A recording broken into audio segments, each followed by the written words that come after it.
महत्वपूर्ण जानकारी अपने दर्शकों तक पहुंचाते। देखिए, चुनाव आयोग आज ही झारखंड में विधानसभा चुनाव की तारीखों का ऐलान करने वाला है, लेकिन उससे पहले जेएमएम ने चुनाव की तारीखों को लेकर बीजेपी पर बड़ा हमला किया है। जेएमएम प्रवक्ता मनोज पांडे ने यह कहा है कि बीजेपी के निर्देश पर चुनाव की तारीखें तय की जाती हैं। जेएमएम प्रवक्ता ने बयान दिया है कि चुनावों की तारीखों का फैसला हैरान करने वाला है। जेएमएम प्रवक्ता ने यह भी दावा किया है कि असम के सीएम हिमंता बिस्वा शर्मा को पहले से ही ये पता था कि चुनाव आयोग तारीखों का फैसला करने वाला है। मनोज पांडे ने यह कहा है कि बीजेपी के इशारे पर चुनाव की तारीखें तय की जाती हैं और ये लोकतंत्र के लिए खतरा है। ये बड़ी खबर इस वक्त की आपके टीवी स्क्रीन पर। आपको बता दें कि आज इलेक्शन कमीशन दोपहर 3:30 बजे एक बड़ी प्रेस कॉन्फ्रेंस करने जा रहा है। कहा जा रहा है कि उसमें झारखंड के साथ साथ महाराष्ट्र की चुनाव की तारीखों का ऐलान भी किया जा सकता है। और इस बीच ये बड़ी जानकारी का तो हम लोग इंतजार कर रहे थे, हालांकि थोड़ा पहले चुनाव कराने की घोषणा हो रही है झारखंड में। पूरा कार्यकाल में अभी 1.5 महीने बचे हुए थे, फिर भी हम लोग पूरी तरह से तैयार हैं और चुनाव अब सामने है और निश्चित रूप से एक भारी बहुमत से फिर हम लोग आएंगे सत्ता में। और सबसे आश्चर्य की बात ये लगी कि चुनाव की घोषणा आज होगी और इसकी जानकारी भाजपा के जो असम से मुख्यमंत्री यहाँ आते हैं चुनाव प्रचार करने, वो अपने बयान में बोल जाते हैं कि कल चुनाव की घोषणा होनी है। एक आयोग की बातें भाजपा के नेता कैसे जान जाते हैं, भाजपा को कैसे पता हो जाता है? ये पूरी तरह से दर्शाता है कि भाजपा के निर्देश पर इस तरह की कार्यक्रम तय किए जाते हैं। बहुत दुखदायी लोकतंत्र के। अमित, मनोज पांडे की तरफ से ये बड़ा बयान दिया गया है। इलेक्शन कमीशन आज प्रेस कॉन्फ्रेंस करेगा, चुनावों की तारीखों का ऐलान उनकी तरफ से किया जाना है। अब लेकिन इस बीच अब जेएमएम प्रवक्ता की तरफ से ये कह देना कि बीजेपी के जो असम के मुख्यमंत्री हैं उनको कैसे चुनावों की तारीख का पता चल जाता है पहले ही ऐलान करने से पहले। और यह भी कहा गया है कि बीजेपी के निर्देश पर चुनाव की तारीखें तय की जाती है।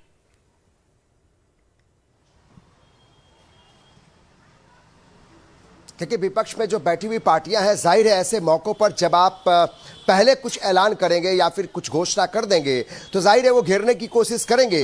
लेकिन इस बीच में हम ये कह सकते हैं कि तमाम विपक्षी पार्टियों के लिए चिंता का विषय जरूर है, क्योंकि आप नीतीश कुमार के चेहरे को लेकर सब जानते हैं कि बिहार में उनकी क्या कुछ पकड़ है। अगर नीतीश कुमार को न सिर्फ बिहार बल्कि झारखंड में भी लोग पसंद करते हैं, तो जाहिर है अगर नीतीश कुमार कैंपेन करेंगे वहां पर तो इसका फायदा बीजेपी को होगा। जो बीजेपी की वहां सत्ता वहां हाथ से निकली है, तो यहां पर अगर भले ही जेडीयू बहुत मजबूत स्थिति में झारखंड में नहीं है स्वाति, लेकिन एक चेहरे का एक इंपैक्ट होता है, एक इमेज का इंपैक्ट होता है। चूंकि बिहार से सटे हुए जो भी इलाके हैं, जैसे चतरा है, कोडरमा है, बहुत सारे विधानसभा क्षेत्र जो आएंगे, आपके पास उन राजेश इलाकों में प्रभाव हमारे संवाददाता हमारे साथ जुड़ चुके हैं। राजेश, देखिए, चुनावों को लेकर हलचल लगातार तेज होती हुई नजर आ रही है। झारखंड की अगर बात करें, इलेक्शन कमीशन एक तरफ आज प्रेस कॉन्फ्रेंस करेगा, चुनावों की तारीखों का ऐलान करेगा, लेकिन इस बीच जेएमएम प्रवक्ता मनोज पांडे की तरफ से बड़ा हमला बीजेपी के ऊपर बोल दिया गया है। उनकी तरफ से कहा गया है कि बीजेपी के निर्देश पर ही चुनाव की तारीखें तय की जाती हैं।